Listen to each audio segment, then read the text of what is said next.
আসসালামু আলাইকুম। সুপ্রিয় দর্শক শ্রোতা কেমন আছেন? আশা করি সবাই ভালো আছেন। একটা ব্যাপারে কথা বলতে চাই।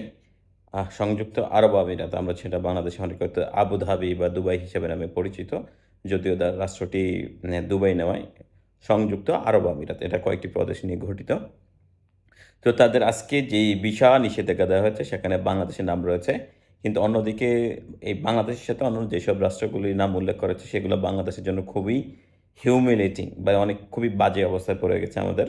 যে আমাদের জায়গাটাকেও কতটুকু নিচে নেমে এসেছে বা আমরা আমাদের রাষ্ট্রীয় মর্যাদা আমরা কতটুকু পর্যায়ে আছি সেটা এইখান থেকে একটু বোঝা যাবার কথা। তো এইখানে সেই নিউজ যখন দেখছিলাম, পড়তেছিলাম, তখন সেখানে অনেকের মন্তব্য আমার একটা খারাপ অভ্যাস আছে। আমি যখন কোনো কিছু নিউজ পড়ি, তখন নিচে এসে সেই মন্তব্যগুলি পড়ার একটু চেষ্টা করি। তো সেই জায়গা থেকে আমার একটু মানুষ দেখি সবাই খুব সরকারের দোষারোপ করছেন। যে সরকার এটা পারে না, সেটা পারে না, এই সেই আমরা কানাডা হতে চেয়েছি কিংবা সিঙ্গাপুর হতে চেয়েছি হয়ে গেছি আমরা সোমালিয়া কিংবা উগান্ডা কিংবা অন্য কিছু। যাই হোক, বিভিন্ন দেশের সাথে আমাদেরকে কম্পেয়ার করার চেষ্টা করা হয়েছে। আসলে এটা যেভাবে দেখা হচ্ছে আসলে আমাদের মান ওই পরিমাণই, ওইটুকুই আমাদের মান আসলে ওইটুকুই। তো এইখানে যেই নিষেধাজ্ঞা দেওয়া হচ্ছে এখন মূলত সরকার উপর ভিত্তি করে নিষেধাজ্ঞা দেওয়া হয় না। যে নিষেধাজ্ঞা যে দেওয়াটা হয় এটা একটা মজার একটা তথ্য আছে। সেটা হলো যে আমরা যারা যারা আছি সবাই খুব সরকারের দোষারোপ করছে, কিন্তু আসলে সরকার এই জন্য কতটুকু দায়ী, সরকার কতটুকু দায়ী সেটা একটু বলার চেষ্টা করব। তো ধরেন আমরা যখন এই যে রাষ্ট্র যখন কোনো রাষ্ট্রকে কি বল নিষেধাজ্ঞা দেয় সেটা ২ টা কারণে দেয়। একটা হচ্ছে রাষ্ট্রীয় আছে, সরকার আছে সরকারকে নিষেধাজ্ঞা দেওয়া, আর একটা হচ্ছে রাষ্ট্রকে পুরোপুরি নিষেধাজ্ঞা দেওয়া। যদি সরকারের উপর নিষেধাজ্ঞা দেওয়া হয় তাহলে সেটাতে সরকার কি করা হয় সাধারণত প্রথমে কি করে সরকারের কোনো মন্ত্রী, কোনো সরকারের কোনো লোক বা সরকারের সংশ্লিষ্ট কোনো বড় ব্যবসায়ী এদেরকে প্রথম সেই নিষেধাজ্ঞাটা দেওয়া হয়। কিন্তু এখানে পুরো বাংলাদেশকে সেখানে নিষেধাজ্ঞার আওতায় নিয়ে আসা হয়েছে। তো এইখানে যে সরকারকে যদি দোষারোপ করেন এটা আপনি মানে কি বলে আপনি এই বোকার স্বর্গে বসবাস করছেন। এই নিষেধাজ্ঞাটা দেওয়া হচ্ছে মূলত জনগণকে। কেন জনগণকে দেওয়া হয়েছে? এই জনগণের ক্যারেক্টারের কারণে এই নিষেধাজ্ঞাটা দেওয়া হয়েছে। আপনি যদি বলেন যে বাংলাদেশের মানুষ নাগরিক হিসাবে কেমন, মানুষ হিসাবে কেমন, যদি আপনি বিশ্ব নাগরিকের সাথে আপনি কম্পেয়ার করেন, বাংলাদেশকে সর্বনিম্ন পর্যায়ে রাখবেন, এটি স্বাভাবিক। শুধু আমি কেন, পৃথিবীতে যতগুলো রাষ্ট্র আছে সেখানে বাংলাদেশের মানুষকে সর্বনিম্ন পর্যায়ে রাখা হয়। কারণ কি?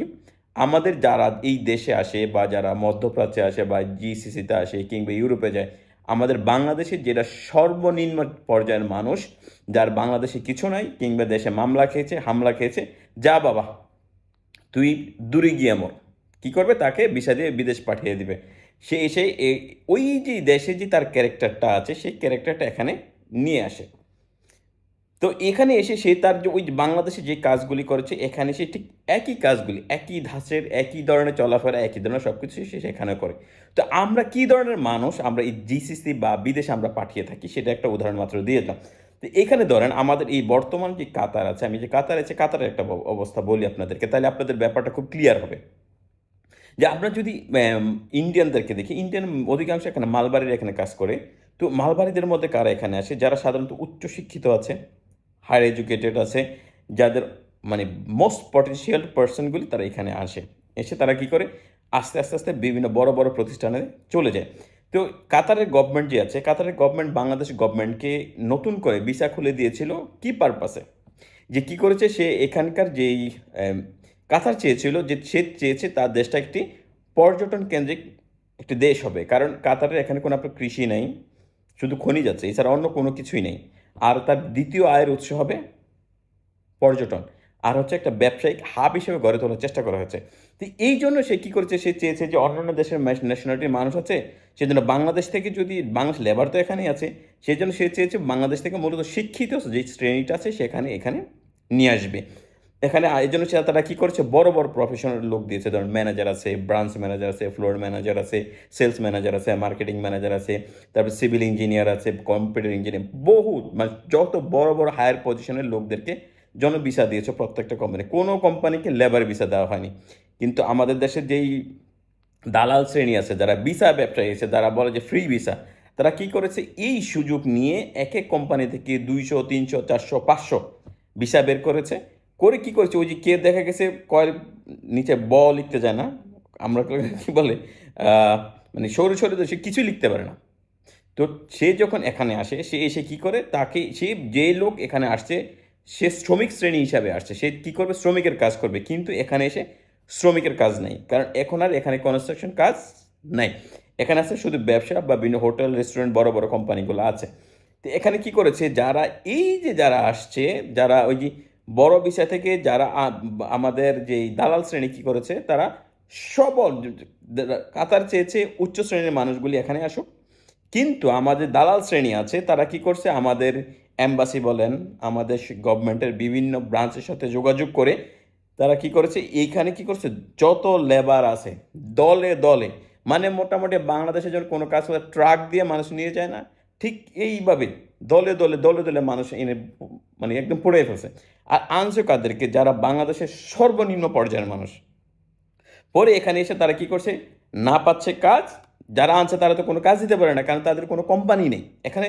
মজার একটা বিষয় বলি, কাতারে ফ্রি ভিসা বলতে কোনো শব্দই নেই, একটা মাইন্ডেড। কাতারে ফ্রি ভিসা বলতে কোনো শব্দ নেই, অন্যান্য কান্ট্রিগুলোতে আছে কিনা জানি না, কিন্তু এখানে ফ্রি ভিসা বলতে কোনো শব্দ নেই, কোনো শব্দ নেই। আপনি যদি কোনো পুলিশের কাছে বা কোথাও গিয়ে যদি বলেন আপনি ফ্রি ভিসা, আপনাকে ধরবে, কানে ধরে দুটা মলা দিবে, দিয়ে দেশে পাঠিয়ে দিবে সোজা। তো কি করেছে, এখানে যারা আনছে এনে এসে পুরা কাতারের পরিবেশ নষ্ট করে ফেলছে। বাংলাদেশের মানুষ এখানে যারা আছে, কেউ রাস্তায় ঘুমায়, কেউ পার্কে ঘুমায়, এই অবস্থা করেছে। যখন দেখছে এই অবস্থা, তখন কাতার গভর্নমেন্ট কি হয়েছে, বাধ্য হয়েছে শক্ত হাতে দমন করতে। এখন কি করছে, ওই যে বলে যে আমার আইডি কার্ড আছে, আমার এত কিছু আছে, আপনার পোস্ট আছে বাই ম্যানেজার, আপনার থেকে দেওয়া আছে ব্রাঞ্চের ম্যানেজার, কিংবা আপনার দেওয়া আছে আপনার কোনো কোম্পানির অ্যাসিস্ট্যান্ট ম্যানেজার, আপনার পোস্টে দেওয়া আছে। আপনি কি করেন, রাস্তায় গিয়ে ঘুমান, আপনি কি পার্কে গিয়ে ঘুমান, তো গভর্নমেন্টকে আপনাকে আদর করবে? কারণ গভর্নমেন্ট তো আপনাকে ভিসা দিয়েছে, সরকারকে ভিসা দিয়েছে আপনার কি করার জন্য, হায়ার এডুকেটেড পার্সন এখানে আনার জন্য, যে দেশে সম্পদ হবে, এ দেশের বোঝা হবে না, কারণ এই দেশে কনস্ট্রাকশন কাজ নাই এখন আর। এখন আপনি কি করেছেন, আপনি টাকার লোভে পড়েছেন, ওই দালাল আপনাকে মূলা ঝুলিয়েছে, আপনি কি করেছেন, এখানে চলে আসছেন, এসে কি করছেন, এখানে পরিবেশ নষ্ট করে ফেলেছেন। বাধ্য হয়ে কাতার গভর্নমেন্ট কি করছে, এখন যেখানে পায় ধরে ধরে ধরে ধরে ধরে ধরে ধরে ধরে, কারণ কী করবে, গভর্নমেন্টের কোনো ইয়া নেই, কারণ তার এখানে মূল যে আছে সে একজন পর্যটন গড়ে তোলার চেষ্টা করছে, সেখানে হায়ার এডুকেটেড যা তার পরিবেশ পর্যটন আসতে গেলে তবে পরিবেশটা নিশ্চয়ন করা লাগবে, নিশ্চয়তা দিতে হবে। তো এই জন্য পরিবেশ, কারণ বাঙালি কী করবে, একটা মজার ব্যাপারে, বাংলাদেশকে মানুষ কেন দেখতে পারে না, রাস্তায় হাঁটবে, পান খাবে, ওই বাংলাদেশের জায়গা একানশি করে ওই বাংলাদেশ অভ্যাস মতো চিপার মধ্যে ওখানে গিয়ে ওখানে গিয়ে বিড়ি ফেলাবে, ওখানে গিয়ে টং ফেলাবে, ওখানে গিয়ে নাকের থুতু ফেলবে, ওখানে গিয়ে এই করবে সেই করবে, মানে পুরো বিশ্রী অবস্থা। তো এই যে এখন কাতার গভর্নমেন্ট যদি ভিসা নিষেধাজ্ঞা দেয়, এটা কি সরকারের দোষ দিবেন না মানুষের দোষ দিবেন? ঠিক আছে, সরকারের দোষ দিবেন না মানুষের দোষ দিবেন? সরকারের দোষ না ভাই, এটা হচ্ছে মানুষের দোষ। সরকার কি করবে, আর সরকারকে আপনাকে আপনাকে যদি বিল ক্লিন্টন এনে দেয়, কিংবা আপনাকে যদি ম্যান্ডেলাও এনে দেয়, আপনার এই দেশের অবস্থার পরিবর্তন হবে না। কারণ আপনি যাদেরকে পালন করতেছেন, যে বাংলাদেশের যে নাগরিক আছে, এদের স্বভাব ভাই মারাত্মক রকমের খারাপ। সুতরাং এই যে দুবাইতে যে নিষেধাজ্ঞা দেওয়া হচ্ছে, মূলত এই একটাই কারণ, কি ভিক্ষা করবে, নতুবা কারো কাছে গিয়ে বলবে ভাই আজ কয়েকদিন কাজ পেন, আমার খানা দেন, ওখানে যাবে সেখানে যাবে, আর বলার মানে কাপড় চোপড়ের কোনো বলার অবস্থায় রাখে না, মানে এত বিশ্রী অবস্থা, শরীর থেকে এত বিশ্রী গন্ধ বের হয়। তারপর হচ্ছে আপনার খাওয়া দাওয়া চলাফেরা, মানে পুরো পরিবেশ নষ্ট করে ফেলে। তখন বাধ্য হয়ে প্রত্যেকটা যে আরাবিয়ান কান্ট্রিগুলো কী করছে, তারা পর্যটনের উপর জোর জোর দিচ্ছে, তারা বিজনেস হাব গড়ে তোলার চেষ্টা করছে। তো এই জন্য কী করে, আপনার এই যে নোংরা আছে, জায়গায় জায়গায় যারা নোংরা করছে তাদেরকে তো এখানে রাখবেন, এটাই স্বাভাবিক। তাদেরকে দিয়ে কি করবে, ঠিক আছে? তো এই যে ভিসা আছে এটা আসলে, আর ওই যে বলেন বিজনেস ভিসা বন্ধ, কারণ হচ্ছে কি, বিজনেস ভিসা দেওয়া যায়, গিয়া পালায় যায়, বিজনেস ভিসা দিয়ে যাবে, গিয়া পালায় যাবে, ঠিক আছে? তো এই যে দোষারোপ আছে, এটা গভর্নমেন্টকে দোষারোপ না করে আমরা আমাদেরকে দোষারোপ করি। এটা আমাদের আসলে জনগণের দোষ, এটা মানে সরকারের দোষ না ভাই। সরকারকে এই সরকারকে যত সরকারকে এনে দেয় না কেন, এই অবস্থার কখনো পরিবর্তন হবে না। এই মানুষের স্বভাব পরিবর্তন হবে না, এই দেশের মানুষেরও পরিবর্তন হবে, মানুষের দৃষ্টিভঙ্গি পরিবর্তন হবে। মানে এখানে যদি কেউ যদি বলে মারামারি করছে, নিশ্চিত বাঙালি, সবাই এটা ধরে নেয় বাঙালি না তো পাকিস্তানি।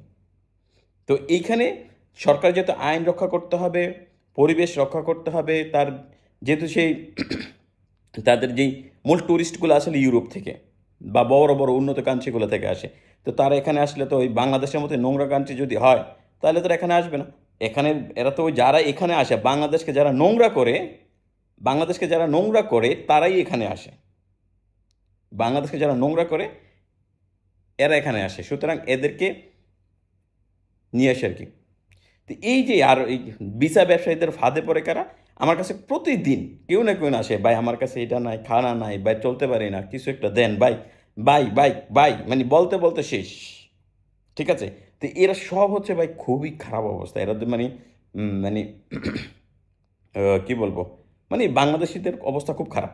মানে ভবিষ্যতে যদি আপনার কি বলে আহ, বাংলাদেশের এক জেলা আরেক জেলাকে যদি নিষেধাজ্ঞা দেয়, এর আসা যাওয়ার কিছু উপায় থাকবে না। কারণ এটা স্বাভাবিক ব্যাপার, কারণ এদের চরিত্র, কথাবার্তা, আচরণ। আর ভিসা ব্যবসায়ী যারা আছে বাংলাদেশের সবচেয়ে বড় লোভী ভিসা ব্যবসায়ীরা আপনাকে লোভ লোভ দেখায় যে আপনি এখানে এসে হাজার হাজার টাকা ইনকাম করবেন, কিন্তু ওই ভিসা ব্যবসায়ীরা দুনিয়ার হারামি। এগুলো আমি যদি বাংলাদেশে যদি কখনো যাই, আমার ইচ্ছা আছে যে একটা ভিসা ব্যবসায়ী পাবো, ওরা ধরে আমি একটু দোলাই দিব আর কি। এটা আমার ইচ্ছা আর কি। মানে ওরা খুবই খারাপ অবস্থা ভাই। ওরা আপনাকে যখন মানুষ এখানে আসে তারপরে বুঝে যে আসলে সে ফাঁদে পড়ে গেছে। তো এখন কাতার এই দুবাই নিষেধাজ্ঞা দিয়েছে না, খুব শীঘ্রতে কাতার বা অন্যান্য কান্ট্রিগুলোও দিবে। কারণ এখন আর আপনার কনস্ট্রাকশনের যে শ্রমিক আছে, শ্রমিক রপ্তানি করতে পারবেন না, কারণ ওরা যা কনস্ট্রাকশন তৈরি করার কথা সব তৈরি করে ফেলেছে। এখন যা আছে সব হলো অফিসিয়াল ভিসা, যে আপনি হয়তো ব্যাংকে চাকরি করবেন, নতুন একটা বড় কোম্পানিতে চাকরি করবেন, না গভর্নমেন্টের বিভিন্ন জায়গায় চাকরি করবেন, কিন্তু আপনি ওই এসে যে আপনি কি বলে শ্রমিকের কাজ করবেন, এটার এখন আর নাই। সুতরাং গভর্নমেন্টকে দোষ না দিয়ে আমরা নিজের দিকে তাকাই। নিজেরা ভালো হন, গভর্নমেন্টের কোনো কিছু আসবে না। আপনি নিজে সার্টিফিকেট, মানে আমাকে কেউ বিশ্বাস করে না যে আমি বাংলাদেশি, মানে কোনো ন্যাশনালিটি বিশ্বাস করে না যে আমি বাংলাদেশি, কিন্তু আমি খুব প্রাউডের সাথে বলি আর কি যে আমি বাংলাদেশি। আই এম নট বাঙালি, আমি বাংলাদেশি। ঠিক আছে, তো এই দোষটা আমাদের, গভর্নমেন্টের না। আপনি যতই বলেন, গভর্নমেন্টকে যত গালাগালি করেন, কোনো লাভ নেই। মূল হচ্ছে বাংলাদেশিরা। এক হচ্ছে এই নোংরা যারা এই দেশে যারা আসতে হবে, হাই কোয়ালিটির মানুষ আসেন, এসে আপনার চরিত্র ঠিক করেন, আপনার নেচার ঠিক করেন, আপনার ড্রেস আপ ঠিক করেন, আপনার যে কী বলে আমাদের বাংলাদেশিদের একটা বডি স্ট্রাকচার এভাবে আছে, পেটটা সবার আগে যায়। ঠিক আছে, তারপরে বিশ্রী অ্যাটিটিউড, বিশ্রী অবস্থা, মানে এদের ভিতরে কোনো কিছুই নেই, কোনো ম্যানার বলতে কিছুই নেই। সুতরাং এইখানে গভর্নমেন্টকে দোষ দিয়ে লাভ নাই।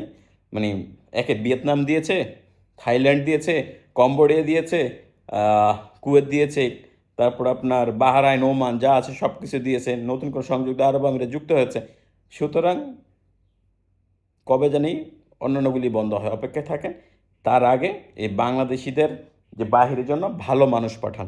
এ চোর বাটপার যে দেশে যেটা মদ খায়, গাঞ্জা খায়, হিরোইন খায়, এগুলি পাঠায় না ভাই। এটাকে দেশে রেখে সোজা করেন, দেশের বদনাম করে।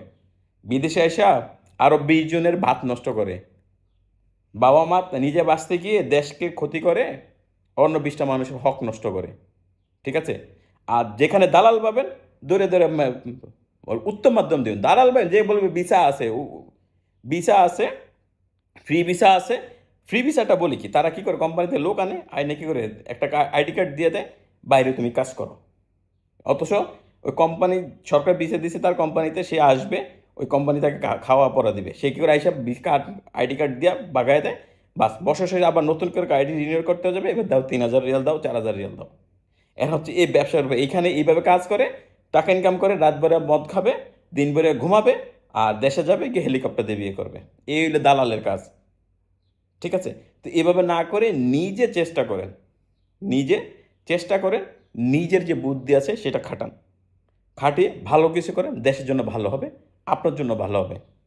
ঠিক আছে, দেশের পরিবেশ নষ্ট হবে না, দেশের মান উন্নয়ন হবে, মানুষ আপনার জন্য ভিসা খুলবে, যারা শিক্ষিত আছে তারা বাইরে আসলে অনুপ্রাণিত হবে। তো ধন্যবাদ সবাইকে, ভালো থাকবে। আসসালামু আলাইকুম।